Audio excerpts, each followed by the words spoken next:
भोपाल में अवैध हथियार फैक्ट्री का भंडाफोड़। घर के एक कमरे में चल रहा था कारखाना। पुलिस ने 2 सगे भाइयों को किया गिरफ्तार। भोपाल में हिंदू संगठन ने पकड़ा मांस के पैकेट से भरा ट्रक। ट्रक में गौमांस की तस्करी का आरोप। हिंदू संगठन के लोगों ने की है जमकर नारेबाजी।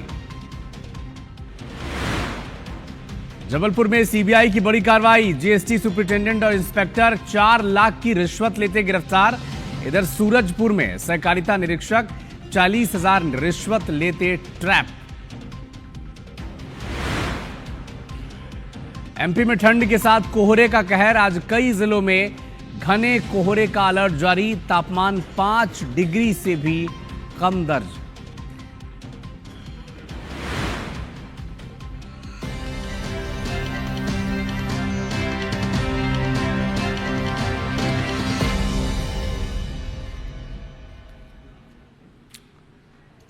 नमस्कार, मैं हूं आपके साथ अविनाश कर। मेरा मध्य प्रदेश की शुरुआत करेंगे एक अपडेट के साथ। भोपाल से खबर सामने आ रही है। हिंदू संगठन ने मांस के पैकेट से भरा एक बड़ा ट्रक पकड़ा है। ट्रक में गौमांस की तस्करी का आरोप है। और इसी बीच जबलपुर से एक महत्वपूर्ण अपडेट आप तक पहुंचा दें। जीएसटी ऑफिस में सीबीआई ने छापा मारा है। सीजीएसटी असिस्टेंट कमिश्नर विवेक वर्मा और इंस्पेक्टर सचिन खरे गिरफ्तार कर लिए गए हैं। क्या आरोप है उन पर सुने आप। 4 लाख रुपए रिश्वत लेने का आरोप सीबीआई ने लगाया और गिरफ्तार। इधर भोपाल में अवैध हथियार की फैक्ट्री का भंडाफोड़ हुआ। एक कमरे में एक अवैध हथियारों की फैक्ट्री संचालित की जा रही थी। पुलिस ने 2 सगे भाइयों को इस मामले में गिरफ्तार किया है। भोपाल में ट्रक से लहसुन की बोरियां गिरी हैं और लहसुन लूटने के लिए जो तस्वीर सामने आई है आप देखें। सड़क पर लहसुन बटोरते लोग दिखे हैं। भोपाल एयरपोर्ट हाईवे का ये वीडियो वायरल हो रहा है, जहां पर कई ठेला, कोई थैला में इसे भर रहा है, कोई जेब में भरता लहसुन दिख रहा है। तो लहसुन जैसे ही पलटा, लहसुन लूटने की होड़ आप देखें। ये स्थिति बनती है। ये हर बार आपको 1-2 दिन में ऐसी तस्वीरें सामने आती। कहीं टमाटर पलट जाता है तो टमाटर लूटने की होड़, कहीं डीजल टैंकर गिर जाता है तो डीजल टैंकर लूटने की होड़, और अब लहसुन पलट गया। कोई मदद के लिए आगे नहीं आ रहा है। कोई थैले में भर रहा है, कोई कार की डिग्गी में डाल रहा है। ये स्थिति बनी है भोपाल में। भोपाल एयरपोर्ट रोड का ये वीडियो है, कौन पलटा किसका, जहां लहसुन से भरा एक ट्रक कहां से पलट गया।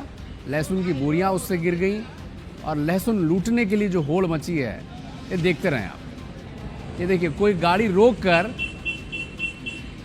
अपनी डिग्गी में लहसुन डाल रहा है, कोई बैग में भर रहा है, कोई जेब में डाल रहा है, जिससे जहां बन रहा है तो वहां पर लहसुन लूटने में लगा हुआ है।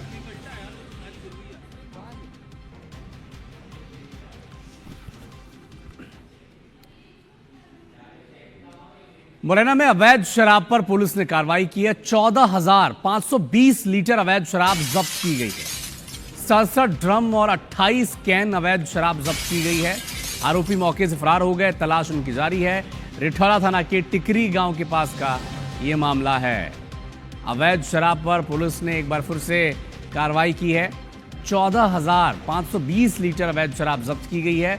67 ड्रम और 28 कैन अवैध शराब जब्त की गई। आरोपी मौके से फरार है। तलाश जारी है।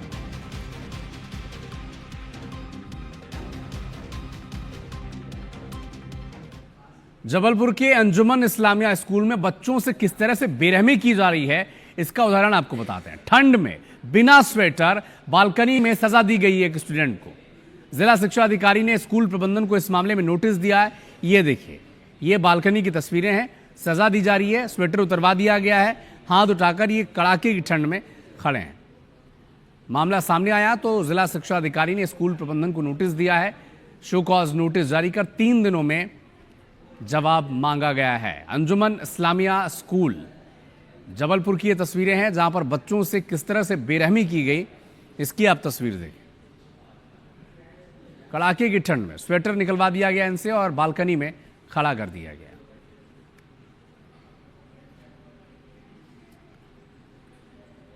इंदौर जिला प्रशासन ने एक साथ कई जगहों पर बड़ी कार्रवाई की है। अवैध रूप से पटाखों के निर्माण, भंडारण और बिक्री के खिलाफ जिले भर के ग्रामीण इलाके में कई जगह छापेमार कार्रवाई की गई। और इस दौरान भारी मात्रा में बारूद और अवैध पटाखे जब्त किए गए। साथ ही कुछ फैक्ट्रियां, गोदाम, दुकानें सील की गई हैं। अवैध निर्माणों को भी ध्वस्त किया गया है। इस कार्रवाई का सबसे बड़ा केंद्र था हतोद, जहां अवैध पटाखा फैक्ट्री का भंडाफोड़ भी हुआ। कार्रवाई के दौरान 2 लोडिंग वाहन भी जब्त किए गए, जिनमें बड़ी मात्रा में तैयार पटाखे और निर्माण सामग्री मिली हैं। मुख्य आरोपी राहुल अग्रवाल के खिलाफ एफआईआर दर्ज कर उसे गिरफ्तार कर लिया गया है। मकान को जमींदोज किया गया है और जो वैधानिक कार्रवाई है वो की जा रही है। और इसी क्रम में कुछ जगहों पर धर्मखेड़ी पर कुछ अवैध गैस टंकी भंडारण के भी पॉइंट्स मिले हैं, तो वहाँ भी प्रकरण दर्ज करके जो भी नियमानुसार कठोर कार्रवाई है वो की जा रही है। बाकी सबसे पहले तो हम लोग जो इस तरह के भंडारण पॉइंट्स हैं उनको जब्त करके कार्रवाई करते हैं, और बाकी जो इससे जुड़े हुए लोग हैं उन पर भी हम लोग लीगल ओपिनियन ले रहे हैं, और जो भी सख्त से सख्त वैधानिक कार्रवाई होगी वो की जाएगी। इंदौर में एयर गन से फायरिंग करने का मामला और गर्माता जा रहा है। फुटेज भी सामने आ चुका है और दावा ये किया जा रहा है कि कुत्तों को भगाने के लिए फायरिंग की गई थी। कुत्तों को लेकर मोहल्ले में 2 पक्षों में विवाद हुआ था, एयर गन से फायरिंग कर दी गई। विवाद के बाद एक पक्ष पर एफआईआर भी दर्ज की गई थी। हालांकि ये पक्ष बड़ा नाराज था कि एफआईआर क्यों की गई। सूर्यदेव नगर इलाके का बताया जा रहा है ये वीडियो, और वायरल वीडियो की जांच में पुलिस की टीम जुटी हुई है। कुत्तों को भगाने के लिए एयर गन से फायरिंग कर दी गई थी। एफआईआर भी हुई इस मामले में, और ये वीडियो भी अब सामने आ चुका है।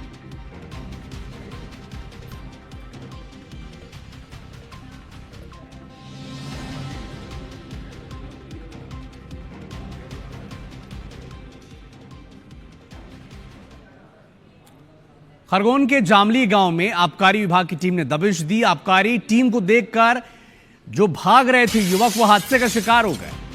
युवक गंभीर रूप से घायल हैं, इंदौर रेफर किया गया। और इसी बात से नाराज लोगों ने 2 शराब दुकानों पर पथराव कर दिया।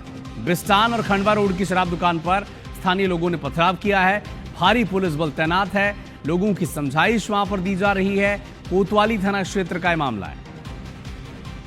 तो आप प्रक्रिया सुने। देखिए, सबसे पहले क्या होता है कि आबकारी विभाग की टीम दबिश देने पहुंचती है। कुछ युवक आबकारी की टीम को देखकर भागने लगते हैं, और इसी दौरान वो हादसे का शिकार हो जाते हैं। उन्हें इंदौर रेफर किया गया है। अब उनके जो परिजन हैं वो बड़े नाराज हैं कि ये सब कुछ हो रहा है, ये जो शराब दुकान खोली गई है इसके लिए। तो 2 शराब दुकानों पर पथराव कर देते हैं स्थानीय लोग। हालांकि अब पुलिस की टीम मौके पर पहुंची है और हालात काबू करने में जुटी हुई है।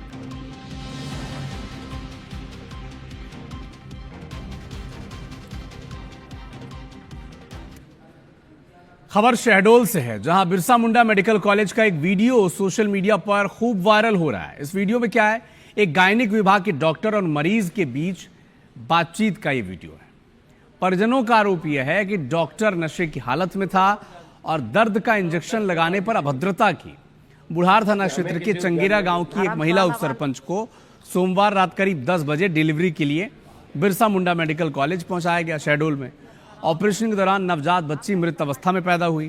पीड़िता के पति का कहना है कि डॉक्टर ने न केवल बुजुर्ग महिला से अभद्र भाषा का इस्तेमाल किया, बल्कि मरीज को तत्काल डिस्चार्ज कर देने की धमकी भी दी। और इसी घटना के बाद अस्पताल में हंगामे की स्थिति बन गई। सूचना मिली, पुलिस मौके पर पहुंची, हालात को काबू पर लिया। घटना से अस्पताल प्रबंधन की कार्यशैली पर अब सवाल उठते हैं। तो शहडोल में देखिए, डॉक्टर इस तरह से अगर कहेगा कि तत्काल डिस्चार्ज कर दूंगा और इसकी धमकी देगा, तो फिर कैसे काम चलेगा। सरकारी अस्पताल लोगों की सुविधाएं के लिए है, उनकी बेहतरी के लिए है, न कि डॉक्टर्स की मनमानी के लिए। हालांकि ये दावा अब किया जा रहा है परिजनों के द्वारा, कितना तथ्य है, कितनी सच्चाई है, पुलिस जांच कर रही है। किसी के लिए, क्योंकि हमें किसी को ज्ञान नहीं होता। धर्मशाला वाला वो शराब के नशे में, एकदम दारू के नशे में एकदम मस्त था। तो वो मेरे बोलता है लेडीजों से कि मैं कहाँ कहाँ इंजेक्शन तुमको लगाऊं, मतलब कि अभद्र भाषा में वो बोलता है मैं आपको कहाँ कहाँ इंजेक्शन लगाऊं। ठीक है, तो वो बोले कि आप तमीज से बात करिए डॉक्टर साहब, आप लोग मेरे जूते के सामान हो, ऐसे करके अभद्र तरीके से बात किया। तो मैंने इसकी इंक्वायरी के आदेश दे दिए। हमारी टीम उसको चेकअप कर रही है और उसकी डिटेल्स निकाल के मेरे पास लेके आएंगे। और हम ये अश्योर करते हैं सभी को कि अगर कोई गलती हुई है, अगर सचमुच अगर उसने ऐसा किया है, तो डेफिनेट अप्रोप्रिएट एक्शन जरूर लेंगे। ग्वालियर शहर में सड़क किनारे रखे कचरे के डस्टबिन गायब हो रहे हैं। ये डस्टबिन 1-2 हजार या 1-2 लाख के नहीं है, बल्कि इनकी कीमतें करोड़ रुपए में, और संख्या की बात करें तो तकरीबन 2000 से भी ज्यादा है। दरअसल शहर में पिछले 5 साल के दौरान लगभग 2 करोड़ रुपए से ज्यादा के 3000 डस्टबिन लगाए गए हैं, लेकिन डस्टबिन की सुरक्षा की जिम्मेदारी तय नहीं है, तो वो गायब हो रहे हैं या टूट फूट रहे हैं। कई जगह डस्टबिन की जगह झूलता हुआ लोहे का फ्रेम आपको दिख रहा होगा। आपको बता दें कि स्वच्छता सर्वेक्षण 2024 के लिए 90 लाख रुपए में 1000 डस्टबिन खरीदे गए, लेकिन शहर में इन्हें लगाया नहीं गया। इसके बावजूद डस्टबिन का 50 लाख रुपए का भुगतान निगम द्वारा हो चुका है। सोचिए स्थिति क्या है, 90 लाख रुपए में 1000 डस्टबिन खरीदा गया, लेकिन शहर में लगा नहीं, बावजूद इसके भुगतान हो गया। पिछले 5 सालों में 2 करोड़ ज्यादा खर्च करने के बाद ये डस्टबिन कहां है, किसी को कुछ नहीं पता। अब सवाल तो उठेंगे ही, कांग्रेस पार्टी पूछ रही है सवाल।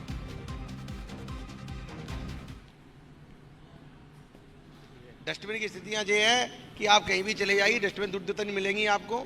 वो केवल उसी दिन मिलेंगी जिस दिन फोटो खींचा जाएगा, या तो स्वतंत्रता या तो स्वच्छता दिवस होगा, उस दिन डस्टबिन दिखती हैं आपको, या कहीं भी कोई अधिकारी पहुंच रहा होगा तो वहाँ डस्टबिन मिलेगी। उसके अलावा आपको कहीं डस्टबिन नहीं मिलेगी। अभी 300 के लगभग ही डस्टबिन उनको इंस्टॉल किया गया है, क्योंकि वो डस्टबिन सारी जो हैं अगर एक साथ इंस्टॉल करेंगे तो वो सारी जल्दी टूटने और उसका एक आशंका है। तो उसको दृष्टिगत रखते हुए जितनी आवश्यकता है उतनी ही डस्टबिन अभी 300 के लगभग लगाई गई हैं। बाकी डस्टबिन जो हैं वो स्टोर में रखी हुई हैं, उनको अभी जब जब ज़रूरत पड़ती है तब तक लगाया।